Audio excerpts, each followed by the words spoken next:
शाळेत असताना तू कसा विद्यार्थी होतास? म्हणजे ईशान सारखा होतास का त्याच्या भावासारखा होतास तारे जमी पर मधल्या? तरी फर्स्ट रँक सोडला नव्हता. बर. पण ह्याचा अर्थ हे नाही की बुट्टी मारून शेजारच्या नांदोडकर बँकेकडे जाऊन त्यांना सांगून की काय माझ्या आईला इंग्लिश येत नाही, ॲब्सेंट नोट द्या म्हणून बाबा गोव्याला गेले, वय वर्ष 8. तिसरी की आपण लहान असताना आपण किती 30 मार्क आणतो. त्यामुळे आपण नेहमी मुलांना असं मुलासारखं किड्स असं आपण म्हणतो. बऱ्याचदा असं होतं, विषय बदल करतो, की मी कधी इंटरव्ह्यू दिला, काही बोललो कुठच्याही पत्रकाराशी किंवा जर्नलिस्टशी की चिल्ड्रन हा शब्द मी वापरतो. जेव्हा त्याचं ट्रान्सलेशन होतं आणि जेव्हा मी पेपरात पाहतो, हमखास ते चिल्ड्रन किड्स होऊन जातं. तर किड्स काय 4 अल्फाबेटचा शब्द आहे आणि चिल्ड्रन अजून एक 3 अल्फाबेट्स अजून वाढवले तर ते अकॉमोडेट होऊ शकतं. पण अद्याप आपल्या पत्रकारामध्ये तेवढी मॅच्युरिटी नाही आहे की मुलांना मुलांसारखं वागवावं, त्यांना तो रिस्पेक्ट द्यावा. खरं सांगू का, मी आता एक 47 वर्षाचा मुलगा आहे. मी आजपर्यंत मी काही कुठचे करिअर पत्करलेले नाही. I live by the day and I believe in process. मी त्यात 100% बिलीव्ह. त्यामुळे सिनेमा असो का चित्रकला असो का याच्यावर मला त्यात काही एवढं काही मी काही आणलं नाहीये. पण जेव्हा करतो ते फुल्ली एक्सपिरियन्शियल प्रोसेस मध्ये ते करतो. एक असतं की डोक्यावर वजन ठेवणं, ही प्रथा ती गुरुप्रथा असते घरातली. आई वडील सतत ठेवतात. I was very very lucky की माझ्या डोक्यावर कोणी काही केलं. सुखरूप इतपत जिथे पोचलोय मी, without any pressures, without any tensions, की 80+ मार्क्स असो का कॉमर्सच्या शेवटच्या वर्षात 37% असो, मला नाही वाटत त्यांच्या तोंडावर इव्हन एक छोटीशी लाईन आली. कारण त्यांना वाटायचं की काय जे करतोय ते काहीतरी करतोय आणि काहीतरी वर्थवेल करतोय, काहीतरी महत्वाचं करतोय. आणि त्याचं समेशन ते करायचे नाही. त्याचं इंडिपेंडन्स, त्याच्या समीकरणाचं इंडिपेंडन्स त्यांनी माझ्यावर ठेवलं. मला वाटतं ही फारच महत्वाची गोष्ट त्यांनी केली की त्यांनी प्रोसेस ओरिएंटेशन जे तुझं होतं ते खूप जपलं. ॲब्सोल्यूट. म्हणजे त्यावेळी if they had insistence on results तर मग ते खूप वेगळं वाकडं झालं असतं. म्हणजे तुम्हाला सांगतो की वर्किंग मदर आई LIC ला गेली म्हणजे स्वयंपाकघर म्हणजे लॅबोरेटरी. मग शेजारचा मिलिंद प्रधान येऊन कसे पॅटीस करायचे किंवा काश्मीरी चिकन कशी करायची, पण त्याचं जे सुख होतं की चला आई बाबा आले की त्यांना I have to feed them. ते किती वय वर्ष अबाउट 11-12. पण त्यात हे नाही की अरे गॅसला का हात लावला आणि इथे काय हे केलं, आणि इट इज अनस्ट्रक्चर्ड फ्रीडम. त्यामुळे एवढं प्रोसेस नाही आहे. त्यांनी त्यांचं स्वतःचं डोकं एवढं प्रोसेस केलं नव्हतं. बरोबर. जर मी असं केलं तर मग ते असं होईल, त्याचा हा रिझल्ट होऊ शकेल किंवा तो इथे जाऊ शकेल. असं काही इथे गेलो तिथे गेलो जास्त बोलत नाही, पण त्यांनी ऍक्सेप्ट केलं. तारे जमी पर मध्ये सुद्धा हे असाच संघर्ष तुझ्या डोळ्यासमोर आला का रे? Taare Zameen Par is a sum total of my own experiences. आणि तारे जमी पर मध्ये there is no psychiatrist, no psychologist, no counsellor, no special educator, no special school. There is just tactile teaching between a common teacher and common parents. Between them they can raise the esteem of the child, and finally we are talking about multi-ability. बरोबर. आणि हळूहळू आपण तिथेच चाललोय. अकिरा Kurosawa नावाचा जपानी film maker जेव्हा लहान होता फार वीक होता आणि वॉबली नीड म्हणायचे त्याला. हां. त्याला कॉन्बेटो सान म्हणायचे. बर. कॉन्बेटो सान म्हणजे जापानी लँग्वेजमध्ये क्राय बेबी, रडणारं बाळ. अकिरा कुरोसावा राईट्स हां. की मला नेहमी सगळे खाली दाखवायचे, कॉन्बेटो सान म्हणायचे. आणि एक ड्रॉइंग टीचर माझ्या वर्गात आला. बर. त्यात मी 7 वर्षाचा होतो आणि मी जे केलं, जे काही असो, तो पेपर माझ्या त्या नव्या टीचरनी उचलला आणि फळ्याकडे लावून ठेवला. बर. आणि मला 5 स्टार्स दिले. असं माझ्या आयुष्यात कधी घडलं नव्हतं. तोपर्यंत कधी असं घडलं नव्हतं. मी काय केलं, त्या पिरियड नंतर मी ग्राउंडवर गेलो आणि ग्राउंडवर एक हाय जम्पचा बार होता. तो कधी मी ओलांडला नव्हता. हां. त्या दिवशी त्या दुपारी मी गेलो आणि वेड्यासारखा धावत सुटलो आणि त्या हाय जम्पच्या बारवर किती वेळा मी उडी मारले मला आठवत नाही. हां. त्यानंतरही करू शकलो नाही. हां. But that was the freeing day. तर त्याची जी एक बेस होती वा. हां. तारे जमी परची, तो तिथे मिळाला. तो आहे तो आहे ते हाय जम्प. कुरोसावाचं स्वतःचं कन्फेशन आहे. बर बर. ते वाचलं, त्याची एक छोटीशी सिनॉप्सिस लिहायलो. बर. आणि तो म्हणतोय की मला वाचता लिहिता नीट येत नव्हतं, मला जाम त्रास व्हायचा. तर आम्ही अर्ली तेव्हा गुगल नव्हतं, पण एक नेटवर एक डिस्लेक्सिया, डिस्ग्रॅफिया, डिस्कॅल्क्युलिया हे सगळं, तेव्हा ते डिसेबिलिटी होती. आणि तिथे मला एक MDA नावाची संस्था, महाराष्ट्र डिस्लेक्सिया असोसिएशन, देवनारला त्यांचं एक छोटंसं ऑफिस आणि क्लास कार्यशाळा होती, वर्कशॉप असायचं. BARCची जी वीक मुलं आहेत ती तिथे येऊन दे यूज टू गेट हेल्प. आणि आम्ही तिथे काम चालू केलं ॲज फन सेशन्स. आणि this became a continuous activity. बर. Holiday to holiday with MDA. And that's when I started writing the testimony of one Ishan. पण तो एक ईशान नाही आहे, ते भरपूर एक 30-40 ईशान ज्यांच्याबरोबर मी वावरत होतो, त्यांच्या ट्रेट्स, त्यांच्या ॲगनीज, त्यांच्याकडे त्यांचे आईवडील कसे पाहत आहेत. पेरेंट्स ग्रुप सुरू केले, टीचर्स ग्रुप सुरू केले. ॲक्च्युली सगळं इन्सिडेंट्स गॅदर केले. आणि कारण ते एक्सपिरियन्स्ड इन्सिडेंट्स होते, त्यामुळे आपण म्हणू शकतो की हार्ड रिसर्च, की त्याच्या पाठी जो मणका आहे तो सॉलिड आहे. कारण ते मी पाहिलंय किंवा कुणी मला सांगितलंय. बरोबर. ते माझ्या मनातनं नाही आलेलं. जे आलेलं आहे ते प्रत्यक्षातून आहे. And I have a 28 years love. 28 वर्ष I am madly in love with cinema. तर I said let me invest. कारण I had 2 options. I can make a documentary और you can make a film, feature film. डॉक्युमेंटरीमध्ये काय होतं की काही illuminated असे लोक, जसे आता कसे क्वाइटली बसलेत सगळे, एवढाच ग्रुप पाहिल, पण त्याहून मोठं जग आहे, त्यांनी तो पाहिला. आणि तिकडे ॲक्च्युली ब्रुटलायझेशन होत आहे. त्यांच्यापर्यंत ते पोहोचला पाहिजे. तो कसा पोहोचणार? म्हणून स्टार. आणि स्टार नाही तर मग फीचर फिल्म करू शकतो. ती 4 थिएटरमध्ये 3 दिवस रिलीज होईल, मग जाईल. बरोबर. So you have to see what is your purpose, कुठपर्यंत पोचवायचे. बरोबर.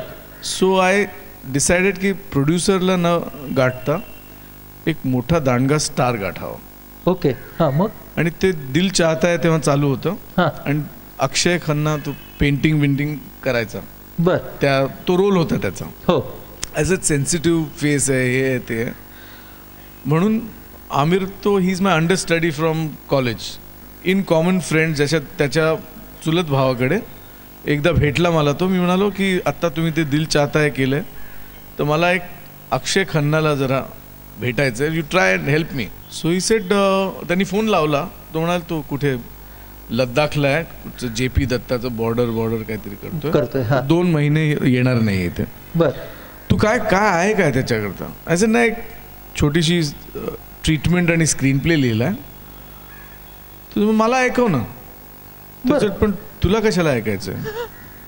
सो नाही, so that I need to be clear ना, if I am telling somebody else तर असं त्यांनी कव्हर केलं. 2002 डिसेंबरमध्ये तो बोलला मला ऐकायचं आहे. हां. आणि 25 सप्टेंबर 2004ला फायनली त्यांनी बोलवलं ऐकायला. ऐकलं, रडला, प्रोड्यूस करीन म्हणाला. वन बिग स्टार हां. Taking this purpose deep inside. Correct. आणि it is not about dyslexia. That's right. पण त्यानंतर एवढी दुकानं उघडली. चित्रपटात काही नव्हतं. चित्रपटात कोणी बोललं नाही की बाबा इकडे जा, काउन्सिलरकडे जा, तिकडे जा. बट द फटाफट जे ज्यांना प्रॉफिट हवं होतं त्यांनी आई वडिलांच्या मनात इतकी भीती घातली आहे देशभरात, दॅट आय एम फिलिंग की I should not have made the film, because the requirement of the film was exactly the opposite. PT teacher is dyslexic in art. English teacher is dyslexic in art. बरोबर. And they are confessing.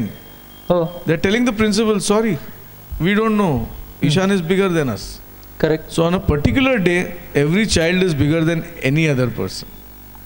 That is the paradigm. Correct. And तो paradigm चित्रपटात आहे. लोकांनाही कळला. हो. पण एक भीती वाटायला लागली. कारण काय, आपण नेहमी जो इम्पोर्ट आहे डिस्लेक्सिया, डिझेबिलिटी हा वर्ड मी कधी यूज केला नाही आहे चित्रपटात. हो. It is called the ability. Yes. आणि it is even called the gift of dyslexia, because when one part of your system is not at the highest level of performance, there is some other part which has already overtaken that level of performance. शिक्षक वर्ग काळे चष्मे घालून enter करतात वर्गात का? समोर 50, 60, 70 नवी पुस्तकं येत आहेत दरवर्षी. नवी पुस्तक येतात. वाचा, त्यांना वाचा. करिक्युलम सेम आहे. I can understand it's boring. 20, 22 वर्ष ते जमत नाही. हो. पण समोर जे आहे ते तुम्ही का पाहत? म्हणजे हा दर्शील कुठे मिळालात? हा एक लहानशा एका वर्गात बसलेला. शामक दावरचे क्लासेस चालायचे. समर फंक, विंटर फंक, हे फंक, ते फंक. तर मी आणि माझा असिस्टंट अमोल गोळे, त्याच्याकडे छोटासा कॅमेरा आणि थिएटर आणि आर्ट घेऊन एक 20-25 मुलं आणि मी. ऑडिशन नाही, थिएटर करा. आणि चित्रपटातले 2-3 dialogue. In this process, I found this little boy from 3,000 children. From 3,000 children. What was so special about this boy? I think he did not look his age. He did not look his age. He is older than he looks. But his maturity level of performance. There were several Ishans who I liked. But काय आहे? They would have had to suffer the torture of shooting. They would have lost their Ishan in the process. But here I found a boy who is ready, who is an adult in his head. And he is crafty. पण आता हा चित्रपट जेव्हा पूर्ण होत आला तेव्हा त्याचा रिसीव्ह कसा होईल, तो लोकांना आवडेल का, अशी थोडीशी धाकधूक अशी होती का रे मनामध्ये? नाही. कारण पर्पज होता. त्यांनी तुला कळत होतं की आपण जे करतोय ते. And my first reading to my producer actor Amir Khan was good enough. ज्या प्रमाणात तारे जमी परला यश मिळालं, काही चांगलेही, काही नाही, भरपूर सारे इम्पॅक्ट. त्याच्याबद्दल भरपूर. See, what I am talking about is the parasiting, बरोबर, or the pathogenic quality of some human beings. मी दिल्लीला होतो. Renuka Chaudhari was on my dais in the Islamic Center, and she said, I sent my whole ministry, I gave holiday, and she's child and women welfare union minister. I sent my whole ministry to the theatre, booked the whole theatre. जाओ तारे ज़मीन पर देख के आओ. Principals, educationists, everybody, whoever it is, they are saying before तारे ज़मीन पर and after तारे ज़मीन पर. What Kapil Sibal is doing now, the multi-ability, at least an intention towards different abilities of children. तो जो तो social purpose है, that had to be paid. And it has paid fully. आई वडील आपल्या मुलांकडे थोडा लिटल बिट ऑफ पेशन्स, त्यांना slightly they are allowing them to emerge. एक कार्यशाळा आहे 2 वर्ष मी चालवतोय पाली चिंबई म्युनिसिपल स्कूलमध्ये आणि सॅन्टाक्रूज म्युनिसिपल स्कूल. ही दोन जे स्कूल्स आहेत, महापालिकेच्या शाळा आहेत, त्याची जी मुलं येतात त्यांच्याबरोबर एक मी व्हॉलंटियर होतो आधी. आणि काय जॉग्रफीचा वर्ग असेल तर I will try and make geography interesting. But I said why am I doing somebody else's subject. तर मला let me use my own subject which I know best, cinema I know best. आणि मी मुलांच्या डोळ्यात पाहतो की किती interest आहे. आणि इंटरेस्ट जर असेल तर मी सरळ what you call in English just throw them in the deep end. कारण त्यांना मुलं न समजून इक्वल लेवलवर घेऊन I started showing them Charlie Chaplin, Majid Majidi, Iranian cinema. आणि मग भली मोठी डिस्कशन्स त्यानंतर मुलांबरोबर. 7 वर्षाचा एवढूचा सलमान, त्याचा छोटा भाऊ आहे आमिर आणि त्याचाही मोठा भाऊ आहे शाहरुख. त्यांच्याकडे कौल नाहीत कारण ते तिथे गरीब नगर स्लममध्ये राहतात, पण अख्खं बॉलिवूड आहे ते, एक फॅमिली. पण त्यांची जी मॅच्युरिटी आहे की कसे ते बोलत होते.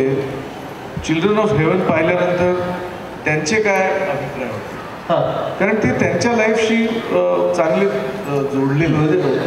त्यानंतर 1.5 वर्ष करून मी त्यांना सांगितलं तुम्ही स्क्रीन प्ले लिहा बाबा स्वतःचे. बर, ते कदाचित तुम्हाला माहीत नाही आहे.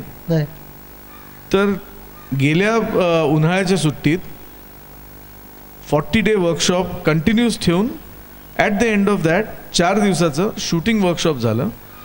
त्यांची स्टोरी, पटकथा, डायलॉग्स, ॲक्टिंग, बर, आणि आसू बने मोती नावाची 10 मिनिटाची फिल्म त्यांनी बनवली. त्या सगळ्या मुलांनी बनवली. ॲब्सोल्युटली. पण METनं त्याचा फर्स्ट स्क्रीनिंग केलं आणि मी विशाल भारद्वाज माझा मित्र आहे, शाहिद कपूर आणि श्रीराम राघवन हे 2 फिल्म मेकर्स आणि एक ॲक्टर यांना बोलवलं फर्स्ट लुक करता.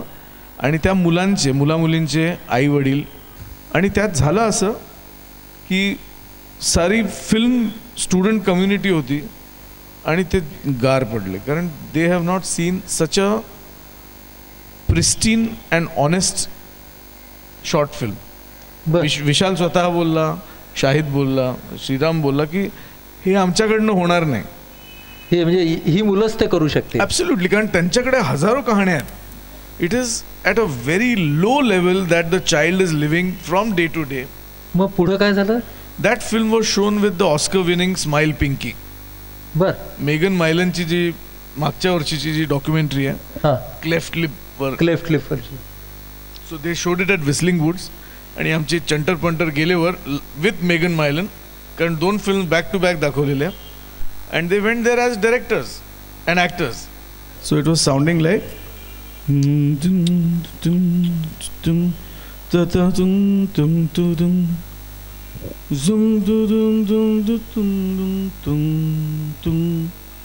that was his zone. I said, हाँ अच्छा है. But I said, करुणा कुठे आहे? आता I know that 9th 10th there is no art. Subject नाही आहे. So what is the signal that the system is giving? Ki art is not a subject.